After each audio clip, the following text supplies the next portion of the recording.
हाँ तो मेरे प्यारे दोस्तों, आप लोग कैसे हो? उम्मीद करते हैं कि आप लोग बहुत ही अच्छे होंगे, स्वस्थ होंगे, मस्त होंगे। तो अभी हम लेके आए हैं सेकेंड सिटिंग के साइंस विषय का आंसर। ठीक है, तो आंसर की आप लोग मिला लीजिएगा। आप लोगों का 5 विषय का एग्जाम हो गया है, केवल जो है इंग्लिश का एग्जाम बचा हुआ है। तो आप लोग जो है फटाफट से आंसर मिला सकते हैं, बिल्कुल। ठीक है, तो आइए, ये सेकेंड सिटिंग का है। पहले सिटिंग का भी, फर्स्ट सिटिंग का भी चैनल पे उपलब्ध है, वीडियो में जाके देख सकते हैं। ठीक है, तो आइए अब चलते हैं हम सीधा आंसर पे बच्चों। ठीक है, इससे पहले यदि पहली बार चैनल पर आए हैं तो कोसी वाला को सब्सक्राइब कर लीजिए बाबू। ठीक है, कोसी वाला यूट्यूब चैनल जो हमारा चैनल है उसको सब्सक्राइब कर लीजिए। ठीक है, आइए अब चलते हैं सीधा प्रश्न पर। ठीक है, देखिए पहला प्रश्न है आप लोगों के सामने, पूछा जा रहा है एक तत्व का इलेक्ट्रॉनिक विन्यास 287 है, तो इस तत्व की परमाणु संख्या क्या होगा? देखिए 287 है, इस तत्व की परमाणु संख्या 17 हो जाएगा। सी बिल्कुल ही करेक्ट आंसर हो जाएगा। ठीक है, चलिए अगला प्रश्न देखिए, कहता निम्नलिखित में किससे इलेक्ट्रॉन को बाहर निकालना आसान होता है? तो यहाँ पे क्या हो जाएगा? ए बिल्कुल करेक्ट आंसर हो जाएगा, एम। ठीक है, चलिए अगला प्रश्न देखिए, कहा जा रहा है निम्नलिखित में कौन संक्रमण तत्व नहीं है? संक्रमण तत्व यहाँ पे सी ए हो जाएगा। ठीक है, डी बिल्कुल ही करेक्ट आंसर हो जाएगा। ठीक है, चलिए अगला प्रश्न देखिए, अगला प्रश्न है कोयला तथा पेट्रोलियम है, तो कोयला और पेट्रोलियम क्या है? जीवाश्म ईंधन है। ये बिल्कुल ही करेक्ट आंसर हो जाएगा। ठीक है, चलिए अगला प्रश्न देखिए, कहा जा रहा है निम्नलिखित में किसके कारण पर्यावरण का संतुलन बिगड़ जाता है? तो पर्यावरण का संतुलन बढ़ती मानव जनसंख्या से बिगड़ जाता है। ये क्या हो जाएगा? बिल्कुल ही करेक्ट आंसर हो जाएगा। चलिए अगला प्रश्न देखिए, अगला प्रश्न आप लोगों के सामने प्रस्तुत है। कहा जा रहा है निम्नलिखित में किसका उपयोग बिजली उत्पादन में होता है? तो पवन का उपयोग बिजली उत्पादन में होता है। सी बिल्कुल ही करेक्ट आंसर हो जाएगा। ठीक है, चलिए अगला प्रश्न देखिए, यदि चैनल पे पहली बार आए हैं तो हमारे चैनल कोसी वाला को सब्सक्राइब जरूर कर लीजिए। ठीक है, सब्सक्राइब करना मत भूलिए। चलिए देखिए प्रश्न देखते हैं अब। प्रश्न है दंत क्षरण का कारण है, तो दंत क्षरण का कारण क्या हो सकता है? मीठी चीज का खाना, दांतों की सफाई, बैक्टीरिया द्वारा अम्ल का निर्माण। तो सभी हो जाएगा, यानी डी बिल्कुल ही करेक्ट आंसर हो जाएगा। ठीक है, चलिए अगला प्रश्न देखिए, 8 नंबर प्रश्न है। कहा जा रहा है निम्नलिखित में क्या स्वपोषण के लिए आवश्यक नहीं है? तो स्वपोषण के लिए क्या आवश्यक नहीं है? तो स्वपोषण जो स्वयं अपना भोजन बनाते हैं उसके लिए ऑक्सीजन की आवश्यकता नहीं है। ठीक है, तो डी बिल्कुल ही करेक्ट आंसर हो जाएगा। चलिए अगला प्रश्न देखिए, अगला प्रश्न है जो जब वस्तु फोकस पर हो तब अवतल दर्पण में बना प्रतिबिंब होता है। देखिए जब जो है अब फोकस पर प्रतिबिंब रहता है तो क्या होता है? प्रतिबिंब कहाँ बनता है? फोकस पे रहता है तो अनंत पर बनता है। ठीक है, यहाँ पे क्या होगा? सी बिल्कुल ही करेक्ट आंसर हो जाएगा। चलिए अगला प्रश्न देखिए, समतल दर्पण द्वारा बना प्रतिबिंब पार्श्व उल्टा होता है, अर्थात बाया और दाया प्रतीत होता है। बाया का दाया प्रतीत होता है। ये बिल्कुल करेक्ट आंसर हो जाएगा। चलिए अगला प्रश्न देखिए, कहा जा रहा है अवतल दर्पण में फोकस पर बना प्रतिबिंब होता है। अवतल दर्पण में फोकस पर बना प्रतिबिंब कैसा होता है? वास्तविक और उल्टा होता है। ये बिल्कुल ही करेक्ट आंसर हो जाएगा। यहाँ पे ये बिल्कुल करेक्ट आंसर हो जाएगा। चलिए अगला देखिए, अगला पूछा जा रहा है, अगला कहा जा रहा है जब वस्तु अनंत पर हो तो अवतल दर्पण में प्रतिबिंब होता है। देखिए जब वस्तु जो है अनंत पर होता है तो कहाँ होता है? केंद्र पर बनता है। कहाँ पे बनता है?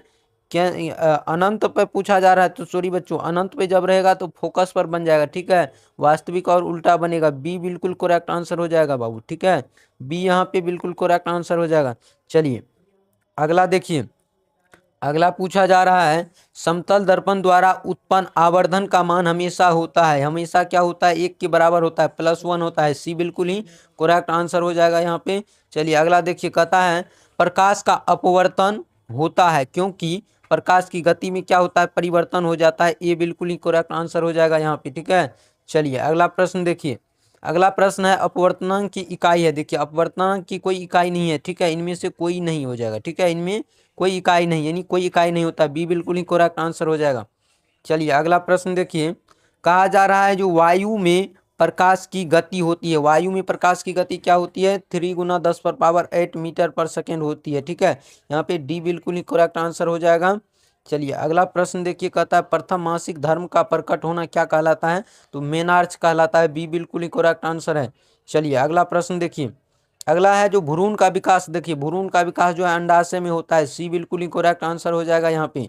चलिए अगला प्रश्न देखिए, कहा जा रहा है जीव द्रव शब्द किससे प्रस्तुत किया है? जीव द्रव शब्द जो है पुरकिंजे ने प्रस्तुत किए हैं। ए बिल्कुल ही करेक्ट आंसर हो जाएगा यहाँ पे। चलिए बाबू अगले प्रश्न पे बढ़ जाते हैं। यदि आप लोग हमारे चैनल कोसी वाला को सब्सक्राइब नहीं किए हैं बाबू तो सब्सक्राइब जरूर कर लीजिए, ठीक है। यहाँ पे सभी विषय का आंसर की मिल जाएगा, इसलिए सब्सक्राइब कर लीजिए और भी हमें लोग हेल्प करते हैं तो सब्सक्राइब करना ना भूलें। चलिए अगला प्रश्न देखिए, कहता मानव युग्मक में लिंग गुणसूत्र की संख्या है, तो मानव युग्मक में लिंग गुणसूत्र की संख्या 1 है, यानी ए बिल्कुल करेक्ट आंसर हो जाएगा। चलिए अगला प्रश्न देखिए, अगला प्रश्न है, देखिए अगला प्रश्न क्या कहा जा रहा है। प्रश्न है अगला, जो निम्नलिखित में कौन पुरुष में पाया जाने वाला क्रोमोसोम का जोड़ा है, तो पुरुष में एक्स और वाई दोनों होता है, यानी बी बिल्कुल ही करेक्ट आंसर हो जाएगा यहाँ पे, ठीक है। चलिए बाबू अगले प्रश्न की ओर बढ़ जाते हैं हम लोग, ठीक है। देखिए अगला प्रश्न, जीवाणु कहलाते हैं, तो जीवाणु क्या कहलाते हैं, अपघटक कहलाते हैं, ठीक है। आप लोग आंसर मिलान कर लीजिएगा, ठीक है। आंसर मिलान करके आप लोग कमेंट कर दीजिएगा, जो 40 बनाना था उसमें आप लोग ने कितना सही किए हैं, ठीक है। चलिए अगला देखिए क्या है, कहा जा रहा है निम्नलिखित में कौन एक भूमिगत जल का उदाहरण है। देखिए भूमिगत जल का उदाहरण क्या हो जाएगा, कुआं हो जाएगा, यहाँ बी बिल्कुल करेक्ट आंसर हो जाएगा। चलिए अगला प्रश्न कहता है तालाब किस प्रकार का पारिस्थितिक है, तो तालाब क्या है बाबू, प्राकृतिक है, बी बिल्कुल ही करेक्ट आंसर हो जाएगा यहाँ पे। चलिए अगला प्रश्न देखिए, कहा जा रहा है पानी में छड़ी को मुड़ी हुई दिखाई देने का कारण क्या है, तो पानी में क्या हो जाएगा, अपवर्तन का कारण हो जाएगा यहाँ पे, बी बिल्कुल ही करेक्ट आंसर हो जाएगा। चलिए अगला प्रश्न देखिए, अगला प्रश्न 26 नंबर प्रश्न है, कहा जा रहा है निम्नलिखित में किसका अपवर्तनांक सबसे अधिक होता है, हीरा का अपवर्तनांक जो है सबसे अधिक होता है, ठीक है। चलिए अगला प्रश्न देखिए, अगला प्रश्न है, कहा जा रहा है स्पेक्ट्रम में किस रंग की किरण का झुकाव सबसे अधिक होता है, झुकाव की बात करें तो बैगनी का होता है सबसे अधिक झुकाव, यहाँ पे सी बिल्कुल ही करेक्ट आंसर हो जाएगा। चलिए अगला प्रश्न देखिए, कहता आंख का रंगीन भाग होता है, देखिए आंख का रंगीन भाग कौन सा होता है, तो आइरिस होता है, यहाँ पे क्या हो जाएगा, बी बिल्कुल ही करेक्ट आंसर हो जाएगा, ठीक है। चलिए अगला प्रश्न देखिए, कहा जा रहा है सामान्य नेत्र की निकट बिंदु है, तो सामान्य नेत्र के लिए देखने के लिए निकट बिंदु कितना होना चाहिए, कम से कम 25 सेंटीमीटर, ठीक है, डी बिल्कुल करेक्ट आंसर हो जाएगा। चलिए अगला प्रश्न देखिए, कहता है जिस दोष में व्यक्ति को दूर की वस्तुएं स्पष्ट नहीं दिखाई देती है उसको क्या कहते हैं, तो उसे निकट दृष्टि दोष कहते हैं, यानी कि बी बिल्कुल करेक्ट आंसर हो जाएगा यहाँ पे। चलिए बाबू अगला प्रश्न देखते हैं, देखिए अगला प्रश्न क्या है, जो निकट दृष्टि दोष सुधारा जा सकता है, तो निकट दृष्टि दोष को किससे सुधारा जा सकता है, तो अवतल लेंस के द्वारा, यहाँ पे क्या होगा, बी बिल्कुल करेक्ट आंसर हो जाएगा। अगला प्रश्न देखिए, कहता है विद्युत शक्ति का एसआई मात्रक, तो विद्युत शक्ति का एसआई मात्रक क्या होता है बाबू, वाट होता है, बी बिल्कुल करेक्ट आंसर हो जाएगा यहाँ पे। अगला प्रश्न देखिए, कहता है रेजिन निम्नलिखित किस पौधे का उत्सर्जी उत्पाद है, तो रेजिन जो है चीड़ का है, यहाँ पे क्या होगा, ए बिल्कुल करेक्ट आंसर हो जाएगा। चलिए अगला प्रश्न देखिए बाबू क्या कह रहे हैं, कहता है गुर्दे में उत्पादित मूत्र मूत्राशय में किस नली के द्वारा जाता है, तो मूत्रवाहिनी से, यहाँ पे क्या हो जाएगा, बी बिल्कुल ही करेक्ट आंसर हो जाएगा, ठीक है। चलिए अगला प्रश्न देखिए, अगला प्रश्न पूछा जा रहा है कृत्रिम वृक्क किस अपशिष्ट उत्पाद को रुधिर से अपोहन द्वारा पृथक करता है, तो यहाँ पे क्या हो जाएगा, नाइट्रोजन युक्त अपशिष्ट, यानी कि ए बिल्कुल ही करेक्ट आंसर हो जाएगा, ठीक है। चलिए अगला प्रश्न देखिए, कहा जा रहा है पौधे में निम्नलिखित में कौन अंग गुरुत्वानुवर्तन दर्शाता है, तो जड़ दर्शाता है, यहाँ पे क्या होगा, ये बिल्कुल ही करेक्ट आंसर हो जाएगा। यदि आप हमारे चैनल पर पहली बार आए हैं तो कोसी वाला को सब्सक्राइब जरूर कर लीजिए बाबू, ठीक है। चलिए अगला प्रश्न देखिए, कहा जा रहा है कौन पादप हार्मोन का संदमन करता है, तो कौन करता है पादप हार्मोन का संदमन, तो क्या हो जाएगा, एब्सिसिक अम्ल हो जाएगा, सी बिल्कुल ही करेक्ट आंसर हो जाएगा यहाँ पे, ठीक है। चलिए बाबू अगला प्रश्न देखिए, कहा जा रहा है निम्नलिखित में कौन ऐच्छिक पेशियों की गति को नियंत्रित करता है, तो ऐच्छिक को कौन नियंत्रित करता है, सेरिबेलम करते हैं, यहाँ पे क्या होगा, बी बिल्कुल ही करेक्ट आंसर हो जाएंगे। यहाँ पर देखिए कहता है किस हार्मोन के अधिक स्राव से जाइगेंटिज्म नामक रोग हो जाता है, तो यहाँ पे क्या हो जाएगा, वृद्धि हार्मोन हो जाएगा, यहाँ पे ए बिल्कुल ही करेक्ट आंसर हो जाएगा। चलिए बाबू अगला प्रश्न देखिए, कहा जा रहा है अलैंगिक जनन की विधि होती है, अलैंगिक जनन देखिए बीजाणु जनन मुकुलन विखंडन, तो यहाँ पे क्या हो जाएगा, डी हो जाएगा, बिल्कुल ही सही हो जाएगा, डी बिल्कुल करेक्ट आंसर हो जाएगा इनमें सभी। चलिए अगला प्रश्न देखिए, कहता है बेकिंग सोडा का रासायनिक सूत्र होता है, तो बेकिंग सोडा का रासायनिक सूत्र NaHCO3 होता है, यानी ए बिल्कुल करेक्ट आंसर है यहाँ पे। चलिए अगला देखिए, कहता कौन लवण है, तो यहाँ देखिए लवण कौन है, K2SO4 हो जाएगा, यानी कि सी बिल्कुल ही करेक्ट आंसर हो जाएगा। चलिए अगला प्रश्न देखिए, कहा जा रहा है निम्नलिखित में किस विलयन का उपयोग दीवारों की सफेदी करने में किया जाता है, यानी पुताई करने में, तो यहाँ पे क्या हो जाएगा, COH के हॉल 2 हो जाएगा, यानी कि बी करेक्ट आंसर हो जाएगा, बिल्कुल ही करेक्ट।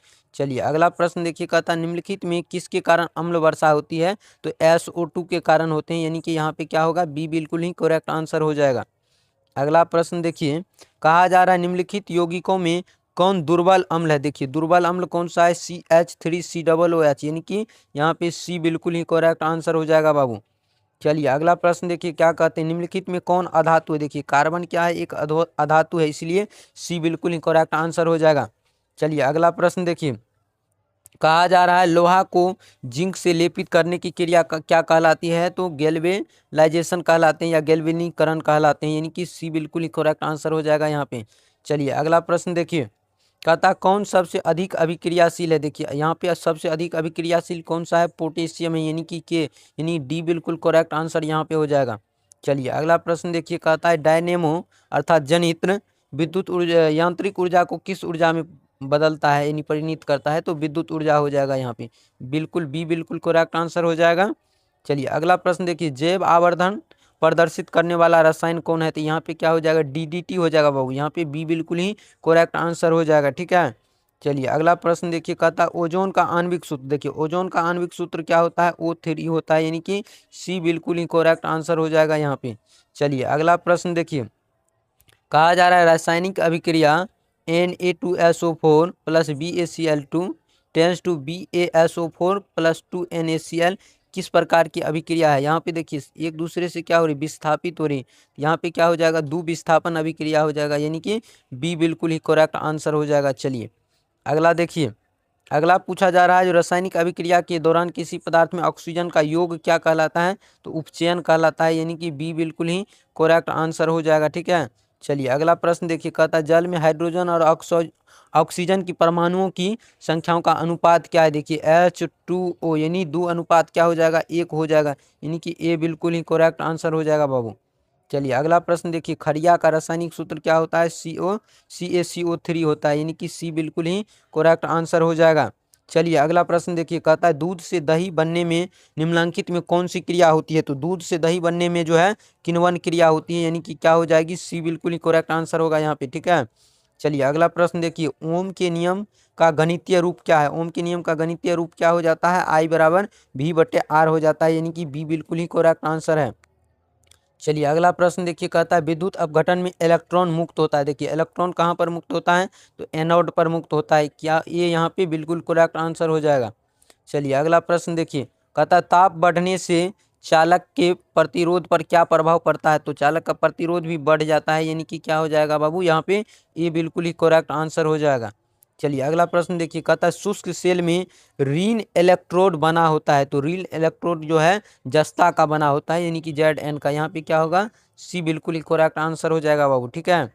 चलिए अगला प्रश्न देखिए, कहा जा रहा है जो प्रत्यावर्ती धारा की दिशा में होता है तो क्या होता है? आवर्ती रूप में उलट जाती है, यहाँ पे क्या होगा? बी बिल्कुल ही करेक्ट आंसर हो जाएगा बाबू, ठीक है। चलिए अगला प्रश्न देखिए, कहा जा रहा है निम्नलिखित में कौन सुरक्षा युक्ति है? तो MCB क्या है? एक सुरक्षा युक्ति है, ठीक है, जो शॉर्ट सर्किट होने पे ऑटोमेटिक लाइन को डिस्कनेक्ट कर देता है, ठीक है। यहाँ पे सी बिल्कुल ही करेक्ट आंसर हो जाएगा। चलिए अगला प्रश्न देखिए, कहते हैं हमारे घरों में विद्युत आपूर्ति की जाती हुआ होता है तो 220 वोल्ट प्रत्यावर्ती धारा, यानी कि AC, ठीक है। तो यहाँ पे क्या हो जाएगा? सी बिल्कुल करेक्ट आंसर। चलिए अगला प्रश्न देखिए, कहता है अतिभारण के समय विद्युत परिपथ में विद्युत धारा का मान क्या हो जाता है? बहुत अधिक बढ़ जाता है, क्या हो जाएगा? सी बिल्कुल ही करेक्ट आंसर हो जाएगा, ठीक है। चलिए अगला प्रश्न देखिए, कहा जा रहा है मिश्र धातु जिसमें 90% Cu यानी और 10% SN है तो उसका नाम क्या होगा? तो उसका नाम कासा होगा, यहाँ पे क्या हो जाएगा? डी बिल्कुल ही करेक्ट आंसर हो जाएगा। चलिए बाबू अगला प्रश्न देखिए, कहता है निम्नलिखित में सबसे कठोर प्राकृतिक पदार्थ कौन सा है? तो सबसे कठोर प्राकृतिक पदार्थ जो है हीरा होता है बाबू, सी बिल्कुल ही करेक्ट आंसर हो जाएगा यहाँ पे, ठीक है। चलिए अगला प्रश्न देखिए, कहा जा रहा है इथाइल अल्कोहल का अणुसूत्र होता है। इथाइल अल्कोहल का अणुसूत्र C2H5OH होता है, यानी कि बी बिल्कुल ही करेक्ट आंसर हो जाएगा, ठीक है। चलिए अगला प्रश्न देखिए, कहता है बेंजीन का अणुसूत्र। तो बेंजीन का अणुसूत्र क्या हो जाता है? C6H6, यानी कि सी बिल्कुल ही करेक्ट आंसर हो जाएगा। देखिए अगला प्रश्न, कहता है निम्नलिखित में कौन युग्मक समावयवी है? तो यहाँ पे क्या हो जाएगा? सी बिल्कुल करेक्ट आंसर हो जाएगा। C2H5OH और CH3 OCH3, यहाँ पे सी बिल्कुल ही करेक्ट आंसर हो जाएगा। ठीक है, चलिए अगला प्रश्न देखिए।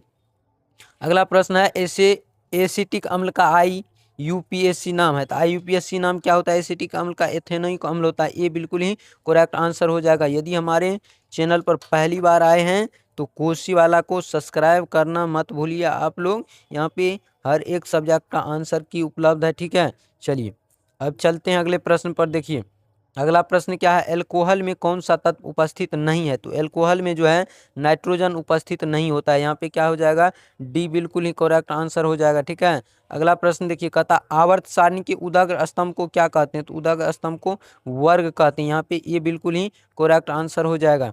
चलिए अगला प्रश्न देखिए, कहा जा रहा है मुख गुहा में किस पोषक तत्व का पाचन होता है? तो मुख गुहा में कार्बोहाइड्रेट का पाचन होता है, यानी कि बी बिल्कुल ही करेक्ट आंसर हो जाएगा। चलिए अगला प्रश्न देखिए, कहता मानव आहार का सबसे लंबा भाग होता है। तो मानव आहार का सबसे लंबा भाग क्या होता है? छोटी आंत होता है। यहाँ पे डी बिल्कुल करेक्ट आंसर है। चलिए अगला प्रश्न देखिए, कहा जा रहा है द्विबीजपत्री पौधे की गाढ़ कोशिका की कौन सी भित्ति मोटी होती है? तो इसकी भीतरी जो है भीतरी सतह क्या होती है? मोटी होती है। यहाँ पे क्या हो जाएगा? ये बिल्कुल ही करेक्ट आंसर हो जाएगा। चलिए अगला प्रश्न देखिए, कहा जा रहा है ग्लाइकोलाइसिस कहाँ होता है? तो ग्लाइकोलाइसिस कोशिका द्रव में होता है। ठीक है बाबू, यहाँ पे क्या हो जाएगा? ये बिल्कुल ही करेक्ट आंसर हो जाएगा। देखिए अगला प्रश्न कहता है मत्स्य का मुख्य श्वसन अंग, यानी मछली कहाँ से सांस लेते हैं? तो गिल्स से लेते हैं। यहाँ पे क्या होगा? डी बिल्कुल ही करेक्ट आंसर हो जाएगा बाबू। ठीक है, चलिए अगला देखिए, कहता मानव हृदय घिरा हुआ है। तो मानव हृदय किससे घिरा हुआ होता है? पेरिकार्डियम से होता है। क्या हो जाएगा? यहाँ पे डी बिल्कुल ही करेक्ट आंसर हो जाएगा। ठीक है, देखिए प्लाज्मा का रंग क्या होता है? हल्का पीला होता है। यहाँ पे क्या होगा? सी बिल्कुल ही करेक्ट आंसर हो जाएगा।